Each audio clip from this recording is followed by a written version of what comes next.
When conversations in boxing turn towards spectacle versus sport, few names stir as much debate as Jake Paul. A social media star turned professional fighter, Paul has built a career around crossover bouts, controversy, and business savvy. Yet his latest claim, involving Gervonta Tank Davis, has sparked a wave of strong reactions across the boxing community and beyond. Many observers are struggling to make sense of how a lightweight champion could realistically step into the ring with someone nearly 70 pounds heavier, and why such a fight is even being considered. Mike Tyson, the legendary former heavyweight champion known for his brutal honesty and unforgiving style, has not held back on his feelings about Paul's pursuit of Tank Davis. Tyson, who has at times supported Paul and at other moments ridiculed him, drew a firm line in this case. He stated that fighting Gervonta Davis is no joke. Davis is considered one of the pound-for-pound greats in boxing, undefeated with explosive power, technical brilliance, and a reputation for dismantling anyone who steps in front of him. Tyson reminded the world that internet fame and business promotion cannot replace years of world-class skill and mastery. While Tyson acknowledged that Paul has shown commitment to the sport and taken some legitimate risks, he made it clear that stepping into the ring with Tank Davis is closer to madness than ambition. Observers were initially surprised because, until recently, all signs suggested Jake Paul was moving toward a blockbuster fight with Anthony Joshua. Talks were reported to be advanced for a possible January showdown.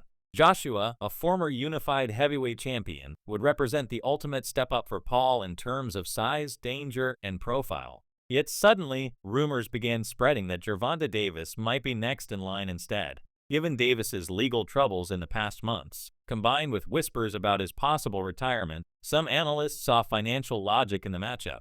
Davis could earn a huge payday without facing one of his most dangerous rivals in his weight class. In that light, taking an exhibition bout against Jake Paul might be less risky than defending his lightweight crown against hungry challengers. The fight has been officially scheduled for November 14th at the Casa Center in Miami, Florida.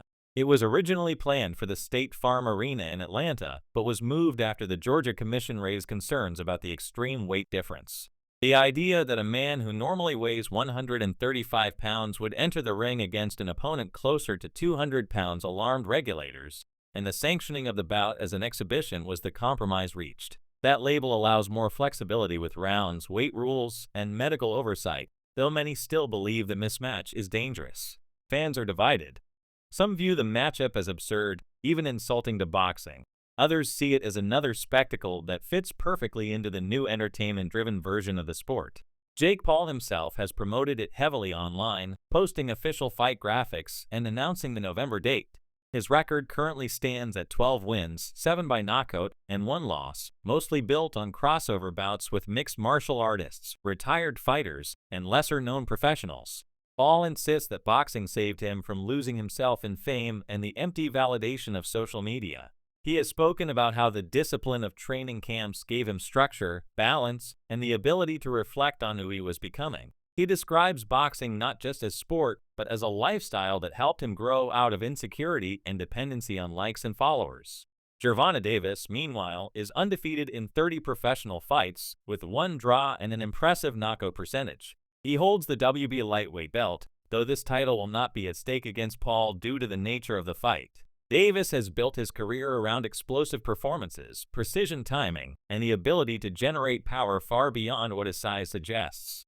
In his weight class, he is feared as one of the most dangerous fighters alive. The prospect of him moving up nearly 70 pounds to face Jake Paul is what makes this matchup so controversial. Reactions from boxing insiders have ranged from concern to outright disbelief. Tyson himself urged caution for Paul.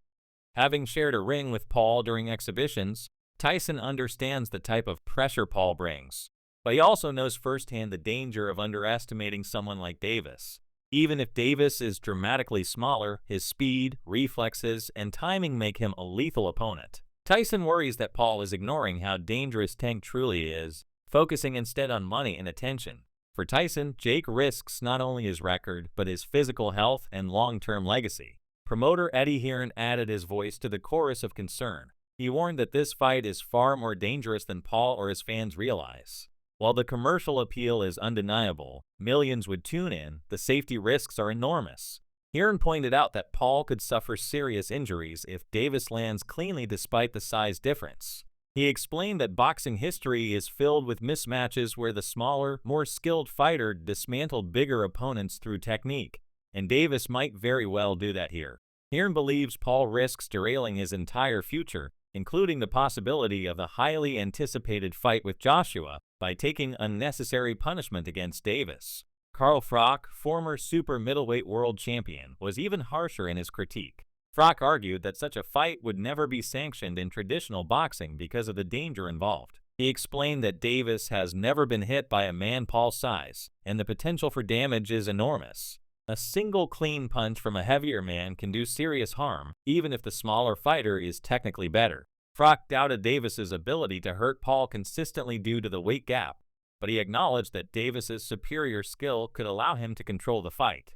For Froch, the entire idea is an insult to professional boxing, and he dismissed Paul's skill set entirely, describing him as fundamentally flawed with poor defense, sloppy punches, and no true professional pedigree. He compared Paul's level to that of a domestic-level fighter, saying he might barely compete for a British title at best. Others in the sport have expressed a mix of curiosity and frustration. Some, like Sonnen, downplayed the mismatch, saying it was not as bad as critics made it out to be. Sonnen focused on marketing, arguing that Davis is not a strong promoter and struggles to sell fights. For him, the bigger issue is that Davis cannot generate the kind of hype necessary to maximize the event's appeal. Joe Rogan, however, defended Jake Paul, insisting that much of the criticism comes from Paul's celebrity background rather than his actual performances. Rogan pointed to Paul's clean knockout of Tyron Woodley, a respected former UFC champion, as evidence of his legitimate power and skill. He argued that if Paul were judged purely as a boxer without the YouTube baggage, fans might give him more respect. Still, critics highlight troubling patterns in Paul's career choices. His fight with the aging Mike Tyson at 58 years old, while financially successful, was seen by many as a gimmick rather than a sporting contest. Figures like Froch dismissed the win as meaningless, suggesting Paul is more interested in showmanship than true competition.